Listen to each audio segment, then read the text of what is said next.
if we look at last season and the overall performances of regular season performance versus what they should have, one of the teams that pops up is in pretty shocking form, to be quite honest, because of how good they were.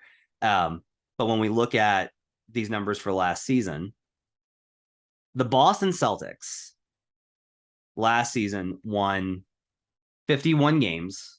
Their Pythagorean expectation was 58.8.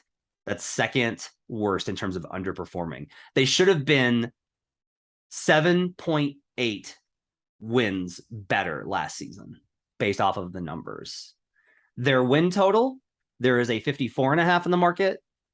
But yesterday I found at BetMGM a 56.5 under minus 120. So give me your thought process on how you would approach if I told you, Brandon, I'm giving you $100. You have to make an over-under bet today on the Boston Celtics. How would you approach it? Yeah, so this is one where going through my process, as I spelled it out earlier, I came into it's 10 parts. So after like step 2 or 3, I was a Boston over. I've been on this podcast, I've been the Boston believer as much as anyone this whole time. I was on them early as they really broke out this year. I rode them hard. I crashed in the finals. But I was basically under the premise of, okay, we took that team. We took that very, very good Boston team whose metrics probably underrate them for the whole season because this was a totally different team from that January 29th day forward we have talked about so much. Now they took that team. They added Malcolm Brogdon. They added Danilo Gallinari. They added really Derek White, who they only got for part of the season.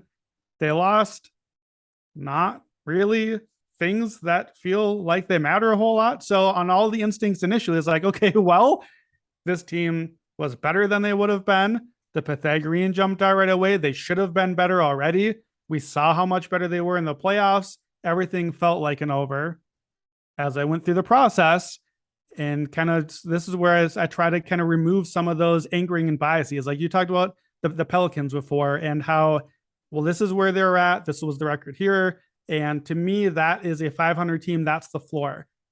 I'm trying to remove that anchor because I know I have all of those. I have those for each team. And here's what I think should happen. Instinctively, the Celtics felt like a top 3 seed floor. This is who they have to be, but they could be good or they could be really, really good. Like those are the options because I've built in this high floor for them.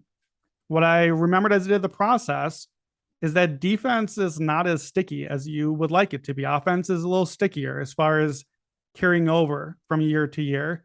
And especially outliers are not as sticky as you would like them to be. And Boston's defense was outlier extremely awesome good for that last stretch. And you just can't do that again for more months and more seasons. We already tried that this year. You already tried to talk me into when is that going to regress? And it never did this year, but now it's an off season and a different team and a different feel and roster. And, as much as Brogdon and Gallinari and White are good players, that's going to change up the rotations and everything. It's unlikely, very unlikely, that Boston can have this outlier, elite, historic number 1 defense again. It's much more likely that their offense stays pretty good. Like, fine, but not great. And offense drives indicators a little more. As I've done the whole process and kind of had to measure all those things, my range of wins for Boston dropped from my initial instinct, which was like 56 to 62, based on like, well, they should have won 58. They should be a little better. It's hard to get really high, but it's a pretty good team. And now closer to like 50 to 56 because the offense is that good, not great range.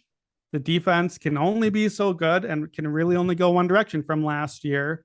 And my process starts to factor in some of those things of like, okay, well, the motivation is pretty obvious. They're a title contender, but thinking through some of these other factors, and I noticed too with Boston, we'll come back to them when we get to their division, but I noticed Boston last year should have won way more games by Pythagorean. But that was true the year before too, and the year before that, and also the year before that. And at some point you have to be like, well, I don't really know if I can explain what's happening here, but apparently something about Boston either they are cheating the metrics and really good at making their expected win total look good, or maybe they're bad in the clutch and the Tatum Brown offense thing doesn't work when it matters most and they're losing these close games. Or I can theorize, but the data says that this year's Celtics could have an expected win total of 57, 59, whatever, but still go under that 56 and a half, because that's what they've been doing the last few years too. So that's kind of where my process has put me on the Celtics. It's a very interesting team as an outlier. And I know you've got some data too on, as you look at the team with the top win total and what do we do with that as well. So that's where I've been at. What are you thinking with Boston? So this is a good example of I'm playing the number and not the team. Okay. Like everything you said in the beginning there, Robert Williams, probably hopefully a full season healthy. Should have probably won defensive player of the year if Draymond, who should have won defensive player of the year, didn't win. Marcus Smart, the actual defensive player of the year. Jason Tatum, another year, got some experience, had the wrist injury that gets healed, obviously questions about the trade stuff, but no reason to think they can't work through it. Ime Udoka has proven as a good coach. They add Derek White for they were missing him that first half of the season. People forget, like they had to remake that roster with Dennis Schroeder and a bunch of guys, remade it, got much better. No reason to think Al Horford drops off. They add Malcolm Brogdon, the player I'm exceptionally high on, who gives them exactly what I think that they needed in terms of a guy that is able to space the floor, but also set the offense a little bit better. All this is fantastic. They're going to be an awesome team. I'm not fading the Boston Celtics as a team. I'm fading the number. So here's the trend. Teams with a 55 plus win total or higher over the last 10 years have gone under 18 out of 27 times for 67%. 67% of the time with a win total of 55 or higher, they go under. Teams with the highest win total on the board have gone under in 10 of the last 14 times, including the Brooklyn Nets last season. These teams, this just makes a lot of sense here, right? The NBA is a long season with a lot of variance and a lot of things that can go wrong. Winning at that high rate is difficult. You have to have a team like the Warriors, I think, to feel good about and over. And even then, the Warriors went under more often than not in those years, even with Durant and all these in that super team era. They went over, I think, one time. In general, it's just hard to win that many games. It's not that nobody's going to win that many games. It's that the Celtics have to be expected to do so, last all through the season, and make it out there. And then we return to that Pythagorean stuff, which is these teams that have this 75th percentile or higher. And here's the 90th percentile, which the Celtics fit into with that mark. If you underperformed at that level, you wind up going under 58% of the time.